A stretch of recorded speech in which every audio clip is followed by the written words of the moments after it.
Influence Media.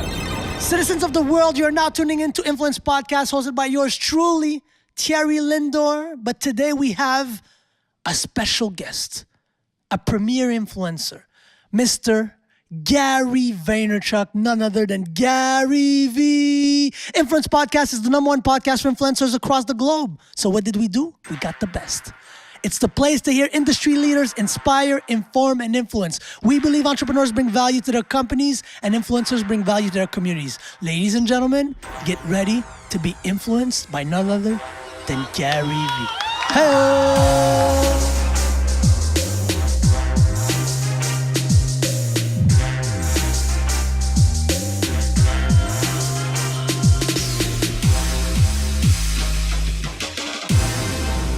Gary, what does the word influence mean for you? You're at Influence MTL, the first conference ever to redefine what it means to be an influencer. We're saying basically that entrepreneurs bring value to themselves and their corporation, and that's fine, but influencers bring value to their community and their ecosystem. You are #1 influencer in our mind. Montreal has been waiting for you for a long time, my friend. So define for us, what does the word influence mean to you? I think it's somebody who disproportionately brings value to other people, which then allows them to have those people's attention. And I think the best purebred influencers know what to do with that attention. My biggest concern is that there's a lot of influencers who are doing a lot of selfish behavior with their attention. Yeah. It's all about themselves. And I think that that will ultimately play itself out and give them a short run. But for me, the ultimate influencer is a guy or a gal that understands that to get people to care about you forever, you've got to disproportionately bring them more value than you're asking for in return. Very nice. Gary, you love basketball. I know that. Yes. I played basketball. Actually, I played professional basketball in France with that kid there, Samuel D'Alembert, who played for the New York Knicks. Yep. How about you buy the Knicks, Gary, and you put me on? It's funny. He looks perplexed right now. Well, I'm perplexed because buying the Knicks is my backup plan if I can't buy the Jets. I don't talk a lot about It's funny. I don't talk a lot about it because I don't think it's a good strategy to have backup plans. Because when you have a backup plan, that becomes the primary plan. You don't go hard. 100%. But it's in the back of my mind a little bit. Right? The problem is, how old are you right now? I am 36 years old, Gary. Great. So if you're ready to be a Knick at 63 years old, it's a conversation that we can maybe have. But tell me, Gary. Yeah. Everybody knows that buying a football stadium might not be the most profitable investment, real estate-wise. Yes. But buying the Knicks, downtown, prime location, the real estate itself is worth a lot of money. What do you think about that aspect of buying a professional team? And why not the Knicks instead of the Jets? Because by the time I get to a place in my life where I can afford to buy something for $4 or $5 or $6 billion, the last thing I'm going to give a fuck about is money. It's like, I'm gonna care about winning Super Bowls. I'm gonna care about legacy.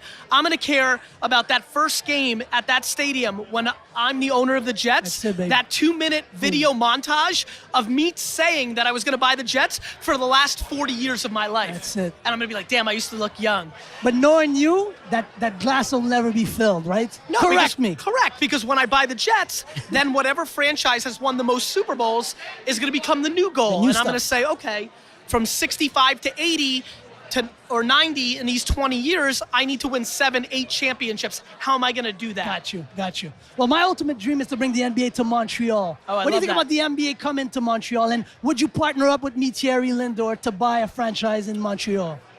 So I hate putting things on the record. I'm hesitating because the answer is no, because I don't want to be full of shit. Epic fail, but Thierry. I love the ambition, and I actually think it would do phenomenally well. I think Montreal is I think the NBA should make its second at bat in Canada. Obviously, Vancouver didn't work out. Why do you think so? Curious to get your opinion. Truth is, I'd be shooting from the hip. I haven't done the homework. It was a combination of the quality of the team, the serendipity of the market. I don't know what the Canucks were doing during that time. So I'm not sure. Okay. And sometimes it's timing. But I do think that given the growth of basketball interest in French-speaking countries, my intuition and the East Coast nature of Montreal and that New York-Paris dynamic, I actually intuitively think the NBA would do very well in Montreal. Guys, emoji, before I let you go, Gary. I actually want the Expos to come back. Hey! Expo's coming back. to I'm Montreal, still baby. pissed. Delino DeShields and Marquise Grissom and We're going Vlad back and now. fucking Larry Walker. Fucking Dennis Martinez. Yes. I Oh, think. man, he knows Oh, them. Tim And Raines, Gary Presidente. Carter. The Expos had the You're the when I was a real deal. little kid. The Expos logo. Some dude here's got a You black got a on black hat. You told the him. black on black Expos Told him. hat. Fucking fly. And Gary, how about this?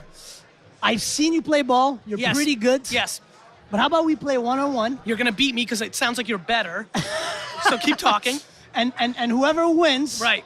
invites the other person to a courtside game at the New York Knicks, and I pay the hot dogs or beer, and you pay the hot dogs if whoever loses. As long as we can also have a business competition where we each get given $100 and have 3 hours to make more money Yeah? without using their fame or leverage. I like that. And then after I beat you in that, and I might be able to sneak out the basketball game out of sheer will because I want to Jesus. fuck with you because you just set Jesus. me up with some bullshit here. After that, you have to give me 50% of the IP of your entire company Deal. organization. And then Done. last question, Gary. Yes. Who the hell is Rick? Every time Gary Vee goes on any conferences, Yeah. the analogy is always, let's say, listen, Rick. Is Rick a dick? Is this somebody from your child? Who's Rick? Rick is a made pretend name. I don't know why I used it the first time. it. Obviously, it caught on, and Rick represents that guy. That dude. That douche. everybody knows. By the way, 90% of the people at this conference are Rick. I'm being dead serious. This is gold. This is gold. This, This is is the the last truth. one. Go ahead. Go ahead. Nobody wants to admit it. Yep. But Rick talks shit and doesn't back it up. Ooh. And I promise you, on my children's health, 90% of this audience talks a big fucking game, but isn't willing to bleed for the decade. The decade. Somebody rolled up on me and said, Gary, she had amazing energy. I was like, okay, I yeah. decided to talk to her. Yeah, yeah. She was talking like, it's not clicking yet. She's 3 months in. So Rick talks shit, and I think most people talk shit. Listen, I talk shit. The problem is I talked shit after I did it for 15 years. So I have no risk. This is a room full of people that are talking shit and haven't done it yet, aren't willing. Now listen, if you're saying, hey, I just want to make some ancillary income and I love the game of entrepreneurship and I want to make $8,000 a year extra, then it's 100% of this room can do that. Yep. But everybody's talking about blowing it out and changing the world and doing a trillion.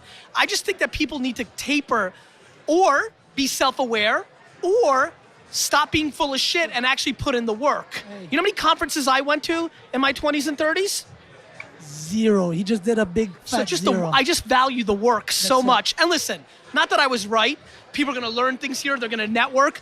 I'm not right that I didn't go to conferences. Yeah, yeah. It's just that the value that I put on actually working every minute is so disproportionately high, and I think people underestimate it. Montreal, you just got some gold from Gary Vee, Influence Podcast. Can we get a big loud yeah for Gary Vee?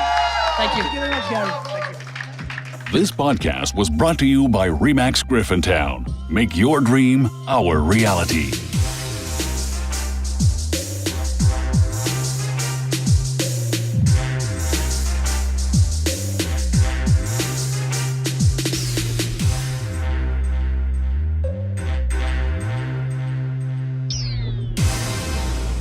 Influence Media.